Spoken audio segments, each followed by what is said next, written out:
Glory to Jesus Christ. Lent is a crash course in the story of salvation. Week by week, the church gives us the drama of God's work to bring us into his divine life. We began in Eden. The serpent tempts Adam and Eve, deceiving them into believing that God wants to keep them down, and so they have to raise themselves up by eating the forbidden fruit. It is a poisonous whisper that continues. God is holding you back. God can't be trusted. Seize whatever you want. Their choice to listen to that voice is their fall from their natural created place at God's side. Even in the moment of their fall, though, God speaks a promise. He says the serpent and the woman will always be enemies.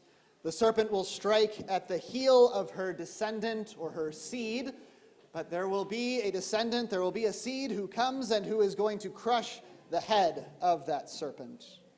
And that is the whole story of salvation in seed form. Humanity has fallen, but God stretches out his hand to raise us up. From the promise in Eden to the triumph of Christ on the cross, this story unfolds. The battle between the serpent and the one who will crush his head. Today's gospel reading presents another moment in that story. A boy is held captive by a demon, and no one can free him until he encounters Jesus Christ. Christ's victory over that demon foreshadows his ultimate victory over Satan on the cross. Because Jesus Christ has taken on our humanity, he calls us not only to watch that happen, but to share in it. He places spiritual weapons into our hands so that we may stand with him. To understand today's gospel more deeply, we can look at an earlier moment in the same story, that of David and Goliath, which is one of the readings from Vespers last night. The armies of Israel face off against their enemies, the Philistines. No one dares challenge their champion. Goliath towers over the faithful, this giant of a man who is an experienced warrior. More than that, though, Goliath is a living symbol of the serpent in Eden. He stands at the battle line with crafty taunts that drip the same venom and echo the same doubt as the serpent. His words amount to one question: can you really trust God? The evil one does not get new ideas. Then and now he wants to make God's people bow down to him in fear, just as the serpent made humanity bow to sin. Scripture goes out of its way to tell us what Goliath is wearing. Over and over we hear of his bronze armor.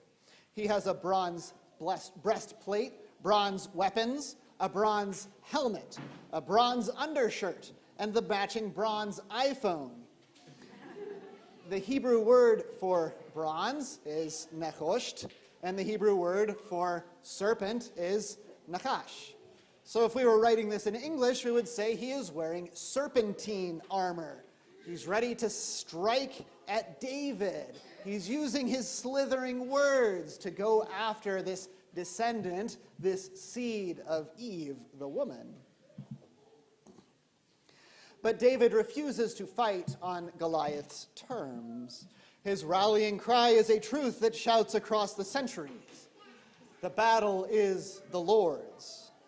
He tells Goliath, "You come to me with sword and spear, but I come in the name of the Lord." And that is the decisive difference. Victory does not go to the one who appears strongest, but to the Lord. The task of God's people is to accept his outstretched hand.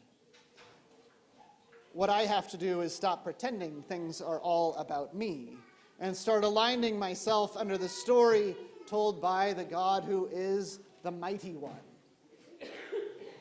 And so David takes up his sling and he strikes Goliath in the forehead with a single stone.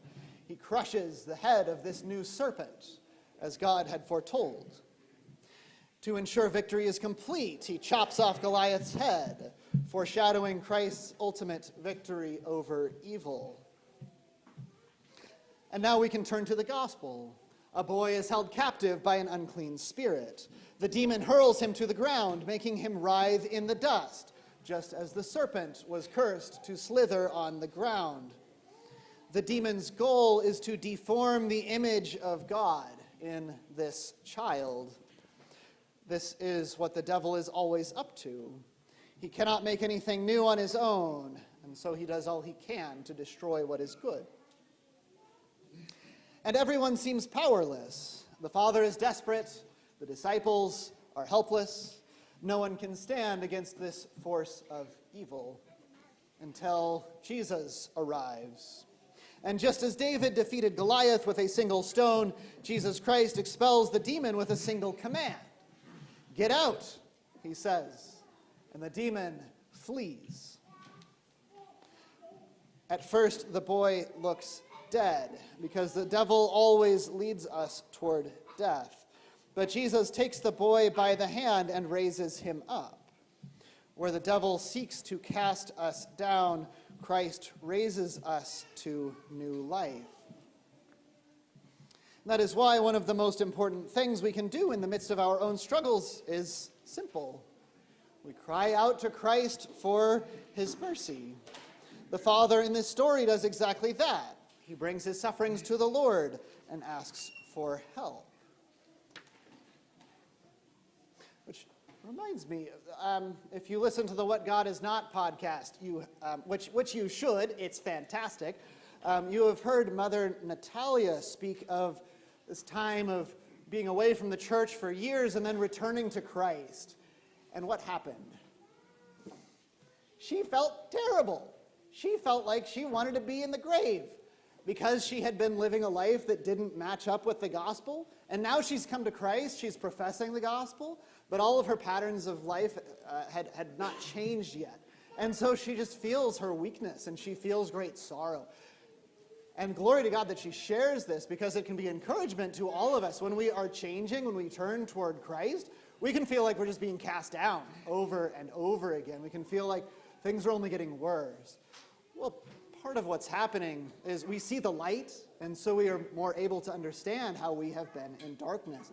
And there is good news. We cry out to the Lord Jesus, "Help me, have mercy on me. I need you," and he will come to our help.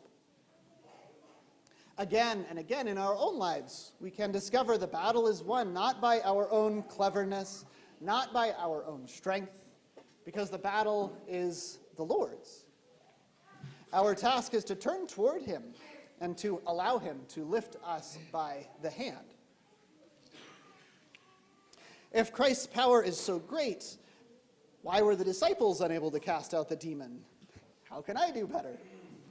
Well, Jesus tells them the importance of prayer, in some manuscripts, prayer and fasting.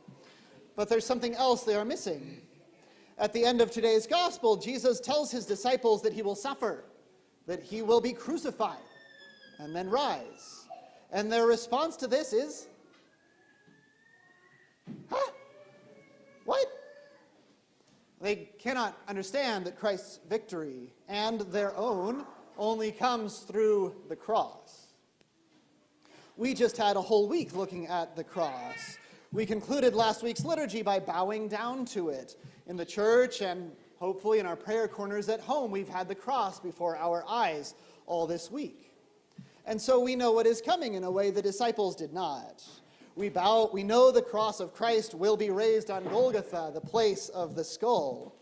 That skull is the head of the serpent, and Christ's cross crushes it, piercing it, as the stone from David's sling crushed the head of Goliath. It is the cross that allows us to wield the weapons of prayer and fasting that Christ teaches us of. Fasting teaches us to recognize the serpent's whispers, the false promises that lead us astray. Fasting exposes the false promise that says satisfaction lies in grasping, in consuming everything before your eyes, in bending the world to your will. It teaches us to live instead by the strength which God provides. Prayer is the stone in our sling. Just as David spent years practicing with his sling as he protected his sheep as a boy, maintaining a daily practice of prayer prepares us for moments when we have to stand firm against despair, against fear, against temptation. The battle is not only hidden in our hearts. Every work of mercy pushes back against the devil, who seeks to isolate, to wound, to degrade those made in God's image. When we comfort the sorrowful, when we come alongside those who are dying, when we help those who are in need, such as pregnant women in need of help, like Project Defending Life and the Luz Family Center, such as orphans in Ukraine who are benefited by the Our Lady of Bornevo Mission Society. We participate in Christ's work of raising people up. We also can steal away the devil's weapons. This is exactly what we do when we forgive other people, when we ask forgiveness for ourselves. Forgiveness is the refusal to allow the serpent's poison to seep into our hearts. Lack of forgiveness is like a talon that's wedged into our body.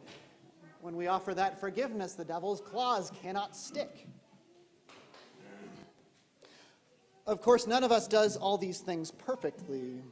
When we do fail, we do not despair.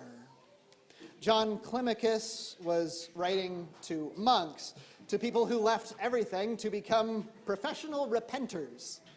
And even to those monks, those full-time repenters, he said, do not be surprised that you fall every day. Don't be surprised if you fall, don't be surprised that it's once a year, that it's every day. Do not give up. Stand your ground courageously, and assuredly the angel who guards you will help you. While a wound is still fresh and warm, it is easy to heal.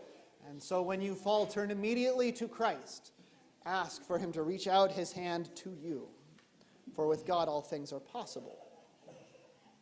When we fall, whether that's throwing a grown-up temper tantrum, whether it's and then writhing on the ground like we ourselves are possessed, whether it's falling into fear of some great Goliath of an obstacle in our lives, whether it's falling into some other temptation, we ask Christ to take us by the hand, to have mercy on us. Our hands are never too dirty for him to reach out to us, because he is the one who makes our scarlet sins white as snow. The battle between good and evil takes place in every heart, but the Lord has already won the victory. He takes us by the hand. He raises us to his side. He gives us everything we need to crush the heads of invisible serpents, as we say at every pre-sanctified liturgy. Crush the heads of invisible dragons, if you're Melkite and have the better Arab translation. He calls us to join him, not only in resisting evil, but in raising others up. He gives us fasting, prayer, the works of mercy, and the act of forgiveness as spiritual weapons to overcome evil. Let us take hold of all that Christ has given us, trusting in his power to grant us victory, bring us to his side. Glory to Jesus Christ.